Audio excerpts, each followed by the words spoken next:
झारखंड में ईडी ने फिर से एक बार अपनी दबिश शुरू कर दी है। आज ईडी ने बिरसा मुंडा होटवार जेल के क्लर्क दानिश को पूछताछ के लिए बुलाया है। दरअसल पिछले कुछ दिनों पहले बिरसा मुंडा होटवार जेल में ईडी ने छापेमारी की थी और उनके पास इनपुट थे कि ईडी के अधिकारियों को नुकसान पहुंचाने के लिए और ईडी के अधिकारियों को फंसाने के लिए साजिश रची जा रही है। जिसके बाद बिरसा मुंडा होटवार जेल में छापेमारी होती है और फिर ईडी ने 3 अधिकारियों को, जो बिरसा होटवार जेल हैं उसके अधिकारियों को समन देती है और आज पूछताछ के लिए सबसे पहले बिरसा मुंडा होटवार जेल के जो बड़ा बाबू हैं दानिश, उन्हें पूछताछ के लिए बुलाते हैं। अब से ठीक थोड़ी देर पहले वो यहाँ पर पहुँचते हैं और अंदर उनसे जो है फ़िलहाल पूछताछ जारी है। लेकिन कल जेल के सुप्रिटेंडेंट और फिर परसों जेल के अधीक्षक को पूछताछ के लिए बुलाया गया है। तो फिलहाल झारखंड में फिर से एक बार ईडी सक्रिय होती हुई नज़र आ रही है। दरअसल लगभग 1.5 साल से झारखंड में ईडी लगातार अपनी कार्रवाई को आगे बढ़ा रही है। मनरेगा घोटाला से जांच की शुरुआत होती है और उसके बाद अवैध खनन घोटाला, फिर शराब घोटाला और कई घोटाले जो हैं ईडी के समक्ष आते हैं, जिससे कई लोग ईडी के गिरफ्त में आते हैं। फिलहाल कई लोग बिरसा मुंडा होटवार जेल में हैं। झारखंड के कई अधिकारी भी इस मामले में जेल जा चुके हैं।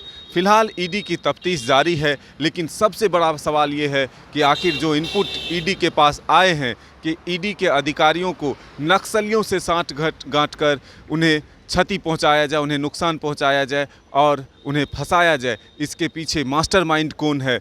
फिलहाल जेल में कई पावर ब्रोकर ऐसे व्यक्ति हैं, बंद हैं, ईडी के गिरफ्त में हैं, जो इस चीज़ में संलिप्त होते हुए नज़र आ रहे हैं। जो जानकारी मिल रही है इसके हिसाब से प्रेम प्रकाश जैसे लोग फिलहाल बिरसा मुंडा होटवार जेल में बंद हैं और उन्हीं के द्वारा साजिश रचा जा रहा है, ऐसी खबरें आ रही हैं। फिलहाल इसकी पुष्टि नहीं हो रही है, लेकिन जो जानकारी है उसके हिसाब से अब ईडी इन अधिकारियों से पूछताछ करेगी और वो राज जानना चाहेगी कि आखिर कौन नक्सली हैं जिनसे साठगांठ की गई थी, बातचीत की जा रही थी और जिन्होंने मना किया है।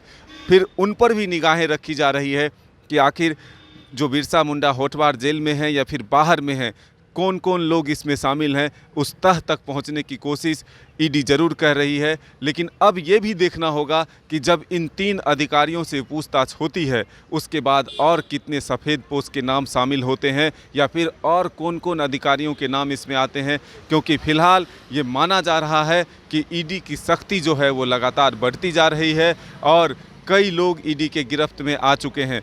कई IAS अधिकारी भी हैं, कई पावर ब्रोकर हैं। तो लेकिन एक सवाल और इस बीच में उठता है कि जो निर्दलीय विधायक सरयू राय हैं वो ये दावा करते हैं कि झारखंड की सरकार दिसंबर पार नहीं कर पाएगी।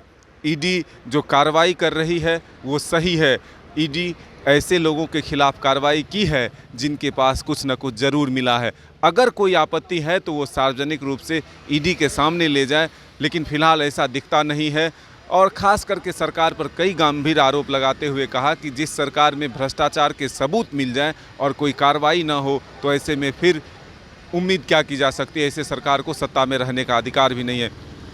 लेकिन फ़िलहाल आप ये जान रहे हैं कि मुख्यमंत्री हेमंत सोरेन को भी कई समन ईडी दे चुकी है। तो फिलहाल झारखंड में ईडी जो है अपनी कार्रवाई को लगातार आगे बढ़ा रही है और इसी कड़ी में अब 3 अधिकारी ईडी के रडार पर बिरसा होटवार जेल के हैं, जिन्हें बारी बारी से पूछताछ के लिए बुलाया गया है। तो अपने सहयोगी नितिन के साथ हम लगातार आप तक अपडेट पहुंचाते रहेंगे कि आखिर ईडी की कार्रवाई किस ओर बढ़ रही है, क्या जानकारी अपडेट है। अपने सहयोगी नितिन के साथ मदन सिंह, न्यूज़ बायोस्कोप रांची। अब फन होगा डबल ट्रिपल, क्योंकि वाइल्ड वादी वाटर पार्क में amusement park, bird park, hurdle, swimming जैसी एडवेंचरस एक्टिविटी के साथ अब आ गया है पूरे झारखंड का इकलौता ट्रैम्पोलियन पार्क। सुबह 10 बजे से शाम 6 बजे तक, मंडे टू संडे और पब्लिक हॉलिडे में मात्र 200 रुपए में। पर याद रहे, ऑफर सिर्फ 15 नवंबर तक के लिए है। वाइल्ड वादी वाटर पार्क रांची, कॉल 9304816880।